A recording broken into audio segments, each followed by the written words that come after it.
ngantuk boleh lanjutkan pikirannya lebih ke dalam supaya langsung tidur. Yang udah ngantuk, pertama harus kita ketahui salah satu manfaatnya orang mati dan salah satu bentuk mati itu, mati kecil adalah tidur. Jadi yang mau latihan mati monggo. Salah satu manfaat mati itu ilmunya menjadi suaminya, istrinya Ustadz Hasan. Kelebihannya orang mati itu, orang kalau sudah mati, kelebihannya menjadi istrinya Ustadz Hasan. Istiqomah. Belum. Selama manusia itu masih hidup, pasti masih ada kemungkinan orang tersebut berubah. Pasti ada kemungkinan orang tersebut Contoh, tadi pertama Nadia jawab pertanyaannya si A, dan tak berlangsung lama pendapatnya dia tarik lagi, berubah. Makanya salah satu bentuk belajar itu kita belajar kepada yang sudah mati. Kita mempelajari kitab-kitab atau ilmunya mereka yang sudah mati. Kenapa kalau sudah mati orang itu pasti jadi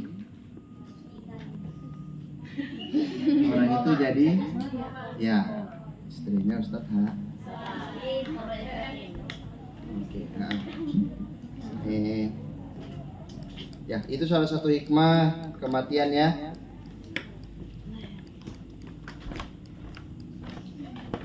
Tadi mau baca mana yang Oke. Langsung jadi musuhi saya di sini. Bab uzur, syarat sempajang, jenis hadas dengan aurat. Mitra bertanya, yang keluar dari lubang depan seperti bara, angin atau tsunami, gelembung ya. Trompet. Itu termasuk membatalkan atau enggak? Oke, bahasa ilmiahnya ketika ada udara yang salah tempat hingga masuk ke sana, penyebabnya banyak. Itu bahasa Inggrisnya terus wave. Bahasa Inggrisnya wave. Jadi ada angin yang terjebak, dan itu langsung sama jawaban yang tadi tanya, apakah menjadi niat istibahatus sholat? Tidak perlu, karena kejadian yang seperti ini itu tidak sampai kepada yang namanya silasun. Apa silasun? Salisun deh. Apa salisun? Oke, keadaan di mana penyakit berhadas tersebut terus menerus. Nah, keadaan kuif yaitu angin yang terjebak di kelamin depan, dengan beberapa kemungkinan yang terjadi, dan itu mungkin saja terjadi ya, itu membatalkan sholat, sholat. Adapun pendapat Nadia tadi bilang tidak ada suaranya, tidak ada baunya, itu pendapat Imam Malik ketika betul-betul Anda yakin itu adalah gangguan. Tapi kalau Anda yakin betul-betul walaupun tidak lipat ada rasa keluar, batal. Oke, selesai bicara gelembung-gelembung nah. Azmi, memperbaiki aurat dalam sholat. Roknya jatuh. Ini tandanya Azmi kalau sholat buru-buru.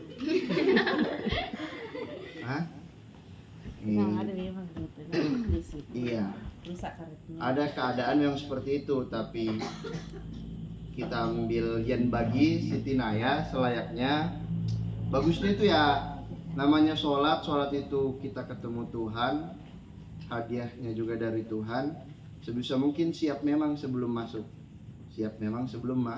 Tapi kalau kejadiannya memang tidak memungkinkan, jatuh, ru'dus, yang penting jatuh Azmi, jangan sampai terbawa ke belakang, terkena angin tuh batal matian. Ini termasuk keadaan darurat yang harus diperbaiki langsung. Meskipun yang tadinya dia berdiri harus jongkok. Nah, Oke, perbaiki rambut. Nggak usah perbaiki rambut, contohnya gara-gara apa? Habis dari sujud deh, tak panain aja anu belakangmu, nak tarik belakang set. Nah, jadi itu kalau begitu Azmi sekali tarik nggak bisa. Hah? Tuh maju juga rambutnya. Oke, jadi keadaan-keadaan seperti itu ketika aurat terbuka. Nah, langsung dikaitkan sama najis tadi. Tai cicak cunul tai cicak. Cunul tai cicak. Itu jadi kan tadi tai cicaknya cunul. Masalahnya adalah di tempat sholat. Sekarang pertanyaannya kayak mana kalau najatah itu tai cicak? Di situ tuh Pak, cicaknya lagi musyawarah tujuh sholat tuh. Oke. Ketika tai cicaknya cair, oke, otomatis ganti mukena dulu.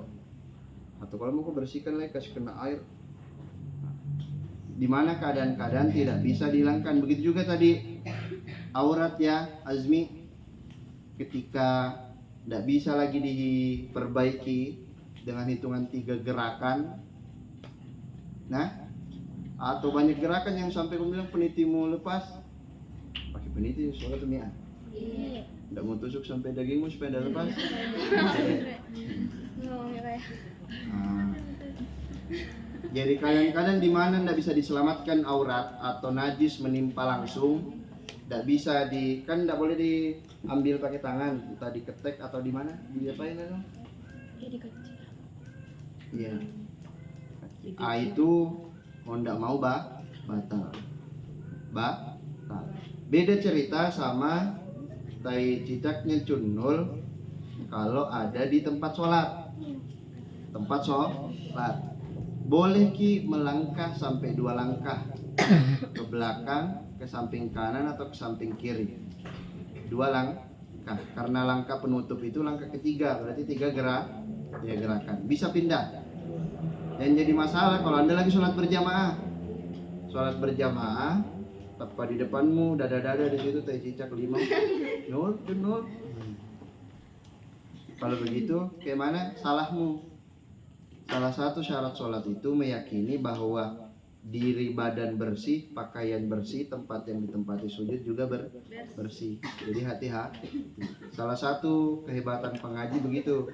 Kalau dia mau sholat di satu tempat atau di mana, diperhatikan sekali.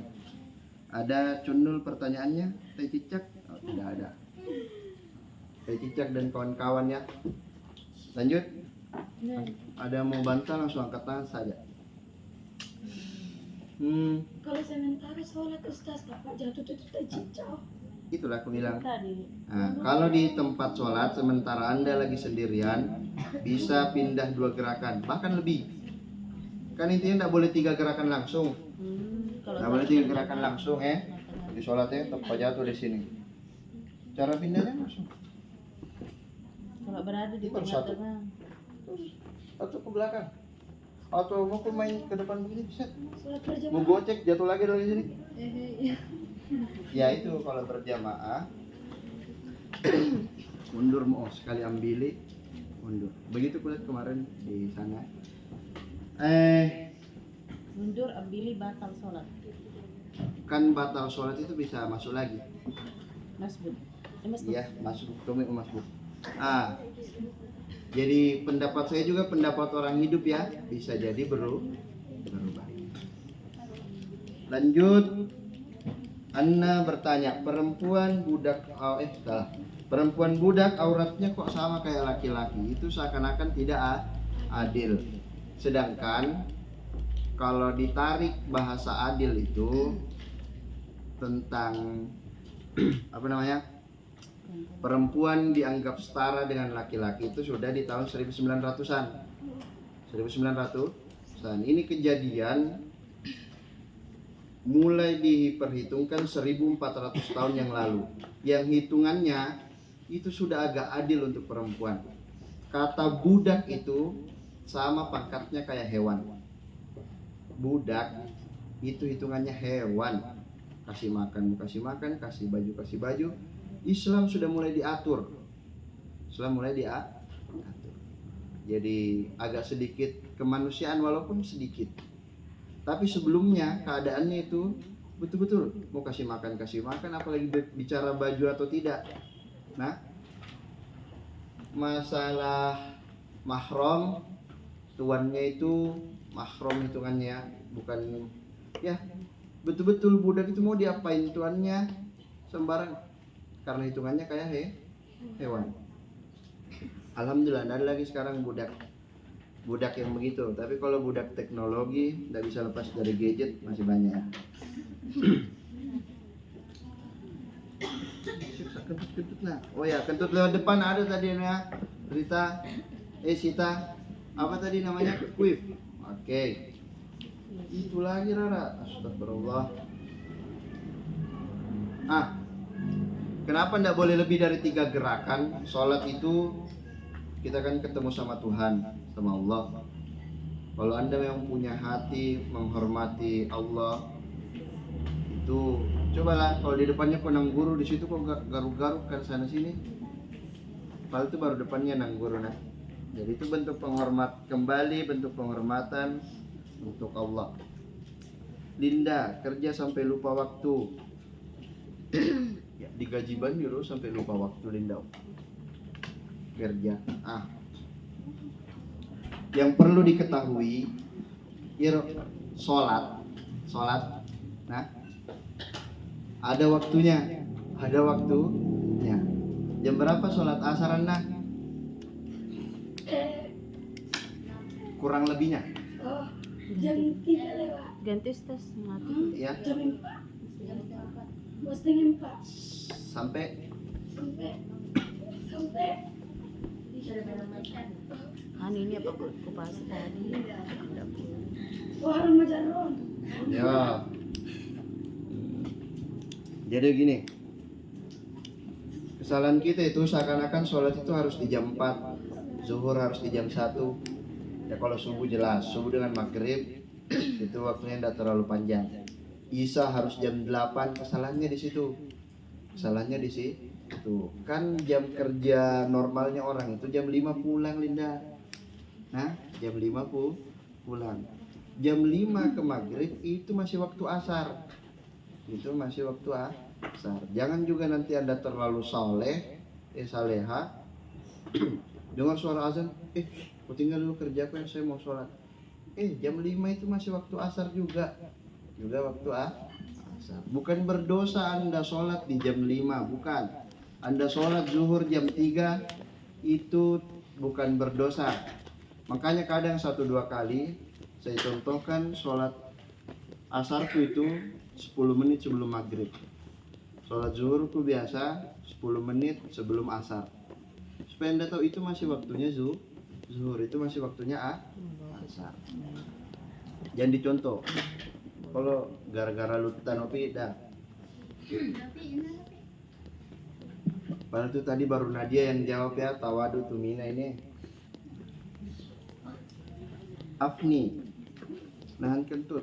Oke, makar roh. Tapi kalau sebelum sholat sekali kentut mau dulu. Kalau belum sholat sekali kentut mau dulu. Jadi malam ini judulnya adalah tentang kentut Nadia. Tapi itu hebatnya fikih Islam ya. Sesuatu yang seperti itu harus dijelaskan. Sholat harus hadap kiblat. Enggak, siapa bilang sholat harus hadap kiblat? Kalau sujud kau hadap kemana itu Linda? Yang wajib hadap kiblat itu apa? Bagian depan. Kalau Anda ruku menghadap kemana? Ke bawah. Kalau sujud, ya terus bahasa sholat wajib hadap kiblat.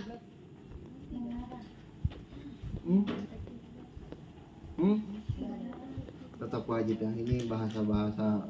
Jangan langsung makan yang masih hidup kak. Oke. Langsung disambungkan sama pertanyaan Aisyah Ulia. Kan tanya sholat itu harus hadap kiblat kah? Ini nanya lagi di kebun, lagi di hutan. Sudah sholat. Terus sholat, tidak tahu arah kiblat. sholat saja. Atau yang lagi di laut, tidak tahu arah kiblat, sholat sah. Habis itu datang orang bilang, di sana kiblatnya. Pertanyaannya itu yang datang memang betul-betul tahu ya, maksudnya mana kiblatnya. Kan tadi hutan. Rumah Kan tadi rumah hutan. Di Apa? rumah Biasa biasa. tinggal di situ Ustaz. Kalau tinggal di situ tanya memang kau dulu. Enggak ditakut ada orang Ustaz. Jalan-jalan ke sana. Oh, jalan-jalan. Oke. Untuk zaman sekarang itu kita punya HP, punya HP. Kiblat itu arahnya kemana?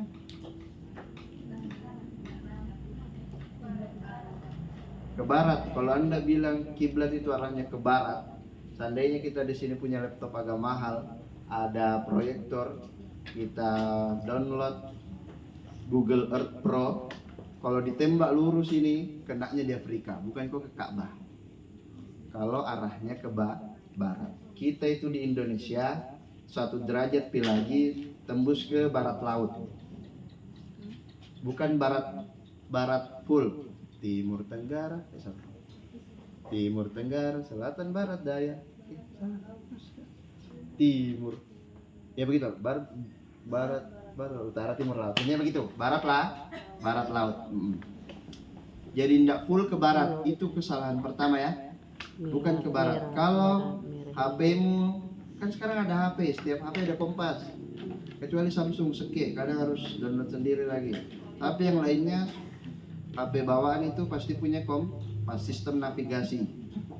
Kalau tidak punya aplikasi tentang kiblat sholat, pakai aplikasi kompas biasa, itu kurang lebih 292 derajat. 292 derajat. Satu lagi 293 itu kenanya di barat laut. Nah, yang punya HP dimanapun 292. Dan sholat dalam perjalanan itu Linda, selain sholat wajib, kita bisa ikut arah perjalanannya. Jadi misalnya bismu, kan kalau ke arah bawah, searah kiblat, jalan ke Makassar mau. Sholat kau di atas bis, yang penting mengikuti arah jalannya tujuanmu. Berarti tidak bisa PT-PT, karena menyamping bukan ke arah tujuan. Nah, apa ya? Duduk depan, ya ganti kamu supir. Oke, lanjut supir. Husnul Tajicat sudah nih. Mawaddah ambeien. Oke. Kan ambeien itu penyakit. Ambeien itu adalah daging di bagian dalam tubuh. Karena kelamaan duduk atau apa, mengangkat yang berat, kurang minum air putih, salah satu penyebabnya. Dan perempuan itu kalau kau punya ambeien, tidak bisa kau lahir normal. Harus kau disesar. Nah, kalau kau punya ambeien, tidak bisa kau lahir normal.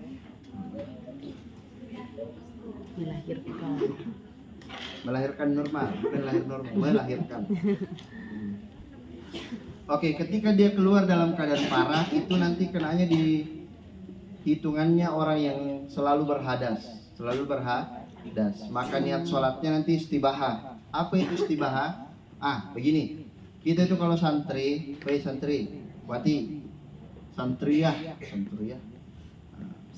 Kadang ada beberapa itu kita tidak tahu, tapi selama Anda menjadi penuntut ilmu, apa kata Imam Ghazali? I'mal anta ma ta'lam liyakshifallahu laka ma lam ta'lam. Amalkanlah kalian apa yang kalian tahu. Amalkan. Semoga dengan Anda rajin mengamalkan itu, Allah akan buka, Allah buat futuh Anda sesuatu yang Anda belum tahu. Jadi, kalau ada pertanyaan-pertanyaan belum terjawab, ngaji saja.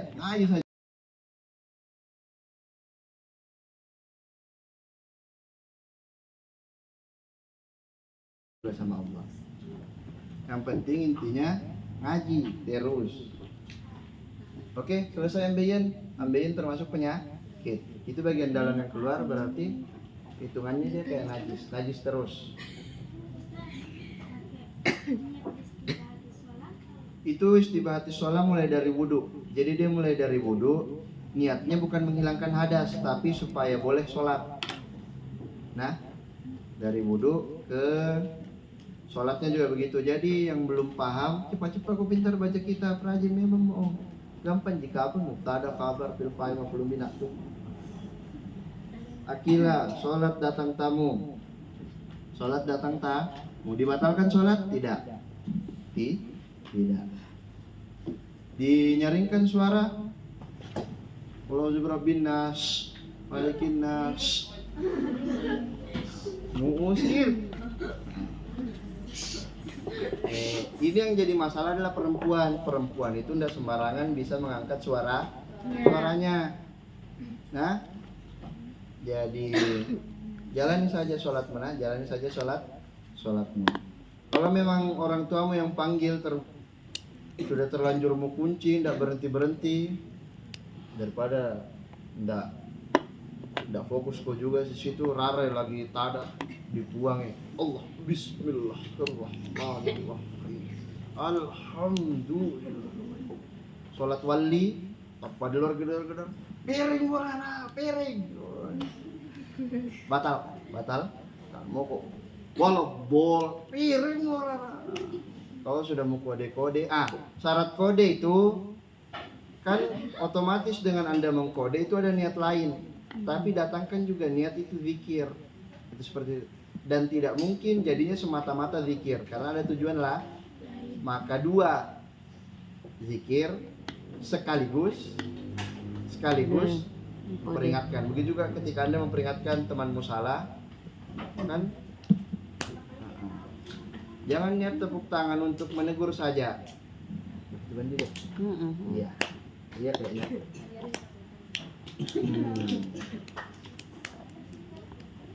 Rara, kondisi orang kodein, oke sudah. Sholat di hutan sudah. Apa yang belum? Sudah. Palingan. Yang ini belum. Oh iya, yang terakhir. Bahira deh. Yang imamnya apa kentut apa? Bahira. Ambil lambat itu. Oh iya. Oke. Syaratnya ini kalau nanti ada anakmu laki-laki atau saudaramu, kan tidak mungkin kalian mau sehebat apapun perempuan tidak mungkin berdiri di belakang imam. Sedangkan perempuan berjamaah itu sangat jarang. Ya alhamdulillah di pesantren sering. Normalnya itu ya, kalau masjid-masjid itu jangan ngisi di belakang imam kalau Anda tidak berfikih. Nah, jangan kok isi di belakang imam kalau Anda tidak mengerti yang begituan. Masa orang yang di saf sebelumnya yang mau maju, gara-gara yang di depan ini dibilang keutamaan saf pertama depan, iya di depan, cuma jangan ambil 3 di belakang imam. Itu sisihkan untuk orang-orang yang paham. Jadi apapun yang terjadi sama imam, belakang ganti. Kalau cuma yang spek-spek soleh, supaya dapat pahala paling depan, saf takbir di belakang imam. Kalau Anda tidak mengerti, imammu di depan terpecirit. Apa terpecirit? Iya, sudah terkeluar teresnya sedikit, angin bersama teres. Itu dia pasti harus pindah kan. Yang di belakang 3 ini, itu yang maju itu yang di belakang. Yang tidak mungkin yang di belakang harus pergi. Itu tandanya tahu diri. Ini salah satunya Nangguru Basar ya. Almarhum Nangguru Basar itu kita diperingatkan begitu. Kan rata-rata itu kita kalau baru ngaji, rata-rata rasa keinginan sok solehnya tinggi. Mau langsung di belakang imam, ditegur. Jangan langsung terlalu di belakang imam. Kasih untuk orang-orang yang paham. Tanggung jawabnya besar. Jadi ketika ada kasus begitu, yang di belakang terlanjur maju, ini di tengah-tengah ya, pura-pura berak kok juga. Jadi sama kok keluar sama ini untuk. Dan jangan malu kalau yang jadi imam, kalau memang kau kentut mundur. Caranya supaya tidak malu kok di belakang, tak mau cerita tuh di belakang Gian sama Aisyah sama bocil satu, mundur loh, kayaknya kentut kenapa ada bau-bau. Salah satu yang betul-betul tidak bisa dihindari otomatis batal adalah mimisan. Apa sebenarnya mimisan? Silonga. Sigola. Singo. Itu otomatis membatalkan sholat karena tidak bisa dihilangkan. Mau pakai apa? Mau kasih begini najis tuan di. Nah, jadi cara mundur dalam sholat itu paling aman, dan ketika yang tahu itu pengaji, ini jangan mengartikan busuk kentutnya itu, bukan. Nah, itu adalah bukti bahwa mungkin dia mimisan itu otomatis batal. Jadi dia jadi cara mundur ketika seperti itu tutup. Mau rakaat terakhir jangan mau paksa-paksa, nanti sholat ulang kak, malu kak juga mundur, nanti nak kira kentut. Pokoknya mundur. Anda merusak jamaah yang lain. Memutuskan apa? Hah? Ya lagi satu pi. Ini yang paling tidak suka juga lihat. Bukan kalian, walaupun sedikit. Lagi sholat berjamaah, ada saf kosong. Di situ kok di belakang tidak mau maju isi. Di dalam kitab I'anatul Talibin, sebutkan juga kitab supaya tidak kalah sama yang di atas. I'anatul Talibin, kalau ada saf sampai berapa baris di belakang, baru ada di sini satu kosong, yang di belakang itu dapat pahala mengikut, bukan pahala jamaah. Tidak dapat itu pahala berjamaah, karena saf depan masih ada kosong. Nah, Anda dapat pahala mengikut, Anda sah karena mengikut, tapi tidak dapat pahala berjamaah. Kalau ada di depanmu kok kosong. Jadi gocek, kalau mana mau gocek. Kalau di belakang di sini, ibu-ibu di situ, nah suka sekali tempatnya Pak Kipas sih. Tabe, maju ke depan, isi, ya. Jangan sampai susah-susah kok ke masjid. Gaya sholatmu formasi mengikut putaran kipas, itu nggak dapat pahala berjamaah. Oke, ada yang pertanyaannya belum ditanya? Dijawab. Minta tutor ustazah cara agar supaya saya bisa mendalami yang namanya baca Qorim. Rasanya sudah berusaha untuk betul-betul. Oke. Tapi dalam hati selalu terbesit. Oh. Dan nyari-nyari atau baca nyari-nyari. Thank you. Kalau mau sekali kayaknya kasih tau juga. Sambil ustazah. Ustaz atau ustaz itu?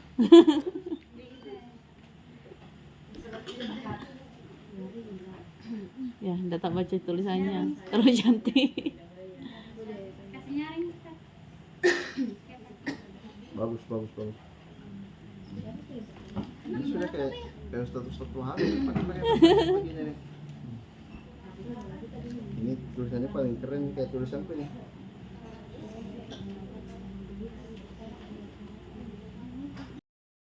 Orang-orang yang tidak mencerminkan kita ini anaknya ada di pondok, orang tuanya malah dalam kutip tidak sholat. Nah, itu berat sekali tuh.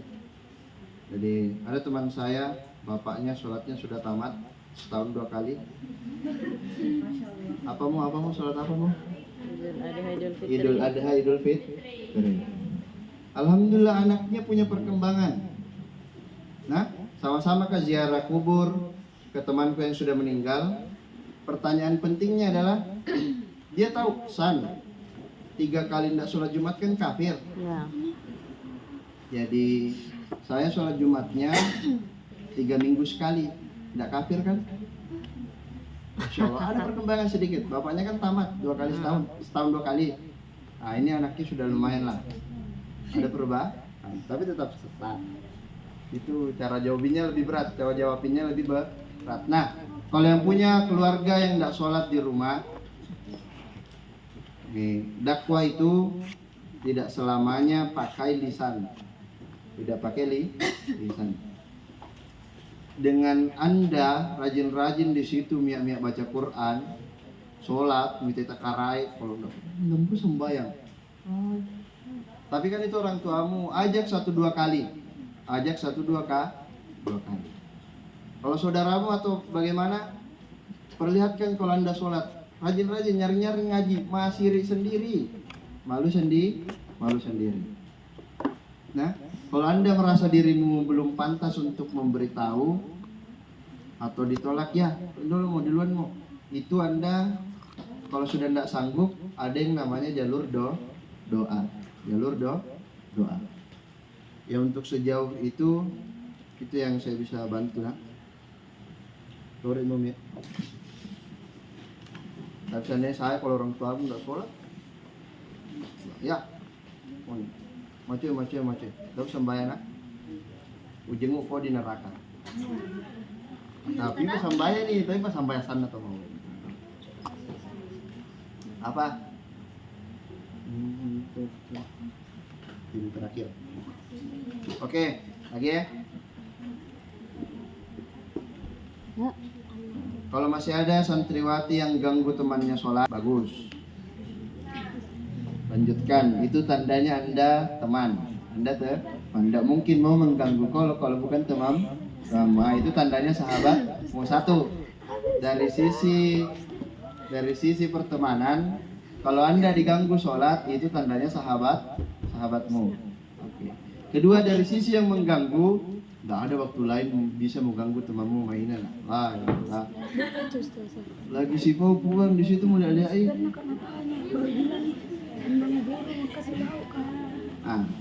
Itu menguji keimanan Anda dan pasti imanmu tergoda.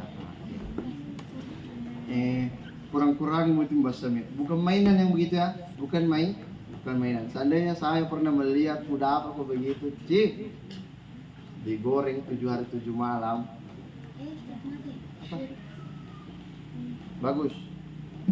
Itu tandanya temanmu satu, kedua yang melakukan piosau. Piosau. Beri ya. Betul. Saya bagi banyak. Oke. Tidur itu salah satu yang membatalkan wudu. Satu. Sekarang ada satu keadaan di mana tidur tidak membatalkan wudu, yaitu ketika orang tersebut tidur dalam keadaan duduk walaupun bersandar. Mana bukti tidur duduk yang tidak membatalkan sholat? Kira-kira duduknya hari ini begitu. Kalau mau kau kentut kayak mana gayamu hari ini? Pasti menikung kau dulu sedikit. Itu menunjukkan dudukmu adalah duduk ketika Anda tidur, tidak Pertanyaannya ini, ya kenapa sama-sama tidur, Ji? Sama-sama tidur. Pertama, salah satu yang membuat wudhu itu membatalkan adalah hilang akal. Salah satunya karena tidur. Kedua, di dalam tidur itu kita tidak tahu apakah kita kentut atau tidak. Sedangkan ketika kita duduk itu rapat.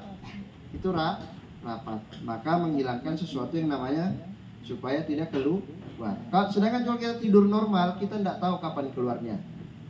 Nah, makanya salah satu adabnya juga bangun tidur, cuci tangan. Kayaknya ada masalah haid ini. Bagaimana itu kalau dibilang masa bersih 15 hari?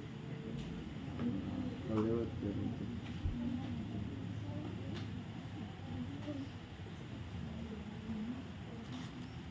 ini nanti ku jawab sendiri ya. Iya. Tidak mengerti ya? Cepet. Nah, si itu santri putra besok sama apa? Dialah dulu waktu mejo.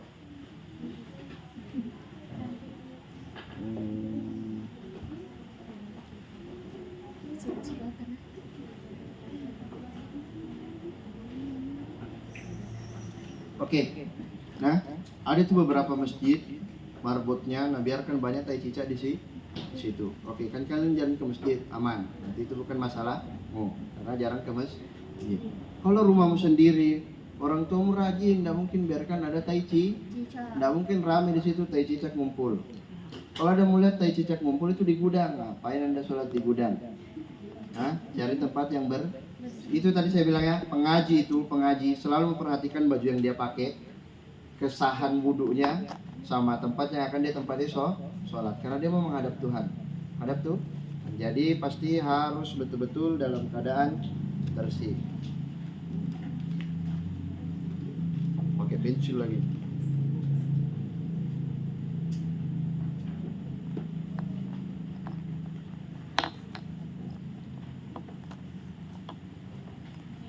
Oke, sahkah sholat zuhur dikodo diambil juga sholat asar? Mengkodo itu tidak pakai waktu. Kapan Anda lepas ganti, mau di luar waktunya. Nah, bukan berarti sholat zuhur berniat kok juga ya Allah ini sekalian kodo asar, nggak bisa begitu. Nggak bisa begitu. Waldi Ustaz, kalau sementara di laut apa bilang diambil minumnya asar. Itu namanya jamak takdim. Syaratnya perjalanan dia keluar dari darat dari rumahnya itu sampai berapa kilo Mi? 87,14. Kau tulis di buku-buku itu. Oke, intinya itulah 90 km dari tempat dia pergi. Misalnya, kalau dia mau ke kapal nggak langsung ke situ pergi ke Polewali dulu itu dihitung sudah 40. Nggak harus di 90 kilo baru ditarik ke depan. Yang penting tujuan jalanmu sampai ke 90 kilo atau lebih, bisa sholat asarmu mau tarik ke zuhur yang tadinya 4 mau kurangi 2, zuhur mau kurangi 4 yang jadinya 2. Syaratnya langsung. Atau kalau misalnya lagi kencang-kencangnya badai, nah zuhurmu mau bilang memang di zuhur, ya Allah saya hendak sholat zuhur, saya pindah ke asar, itu namanya jamak takhir. Jadi nanti di asar, sholat asar kau dulu 2 rakaat kosor, langsung habis itu setelah sholat langsung 2 rakaat lagi niatnya jamak takhir. Dari zuhur mau pindah ke asar, mau kosor lagi supaya jadi 2 rakaat. Saya sering begitu di kapalnya, jarang sholat maghrib di waktunya. Jadi ramai sekali orang di situ kan tetap baca buku, baca Quran atau apa. Nilainya saya tidak sholat, cuma baca saya begitu pakai sarung. Jadi nanti sholat isya aku itu jam 3 malam. Jam 3 malam. Isyanya aku jadikan 2 rakaat, salam, zikir dikit, langsung berdiri 3 rakaat karena tidak bisa dikurangi maghrib. Oke? Paham? Kalau begini Ustaz, zuhur tuh Ustaz. Waktu zuhur, sholat zuhur tapi diambil memang itu juga sholat asar. Itulah, itu namanya jamak takdim. Ada syaratnya dalam Islam. Perjalanan tujuan kurang lebih sampai 90 km. Belum pun ada apa Sapino ya? Ya ada nanti babnya ya. Oke. Belum pun ada apa. Terakhir, ini untuk kita semua ya. Saya juga pernah merasakan seperti ini nah. Saya sudah baca Naugantung, Nahwadi, Curumiyah, Mutammimah, di atas lagi Khosyatul Asmawi. Itu masih ada perasaan kenapa enggak bisa-bisa enggak baca kitab? Kenapa orang lain tahu langsung habisin dirapa, habisin dijar? Saya pernah merasakan dan ternangis-nangis. Apa salahnya ini kenapa enggak bisa-bisa? Itu lama. Dan dijalani saja terus minum obat Ki. Minum obat. Sholatmu mau perbanyak, doamu mau perdalam. Ya Allah bodoh sekali kayak Allah bodoh. Kalau tidak mau bantu Kak jadi apa kayak ini? Anda mulai senang dengar nasihat, punya teman metale. Kalau saya banyak sekali puasa sempajan, sholawat kina bitta. Karena bodoh sekali kan dulu. Kalau mau tahu bodoh sekali bodoh, makanya tidak pernah marah betul. Itu marah sekali Kang ngajar kalau ada orang lebih bodoh dari saya. Nah, lebih bodoh dari saya. Yang tahu bodohku itu Ustadz Mahmud, dia mengajar kasar apa? Nggak ada orang mau ajar kasar apa? Bodoh tuh, banyak ngomong, sedikit-sedikit ngajak cerita orang. Lah, ya Allah. Nggak tahu bahasa Mandar.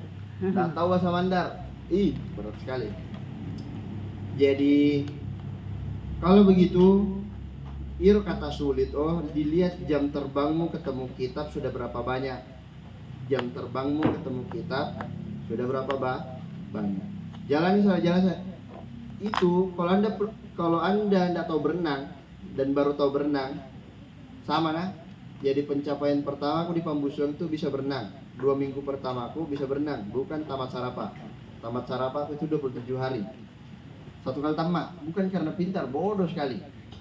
Baru sering kabur. Anak ini bukan contoh ya. Ero kata kabur, alasan ambil baju atau apa. Tapi pokoknya dirasakan juga itu metale sendiri apa. Minta doa sama orang tua. Sering ke kuburan, ya Allah, berikan saya kesabaran sebagaimana yang kau berikan orang soleh ini, ya Allah. Kenapa kayak enggak susah sekali nih? Ya jalan sendiri.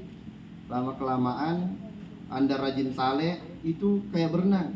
Tendang-tendang itu rasa airnya akhirnya jalan sendiri. Bisa. Minta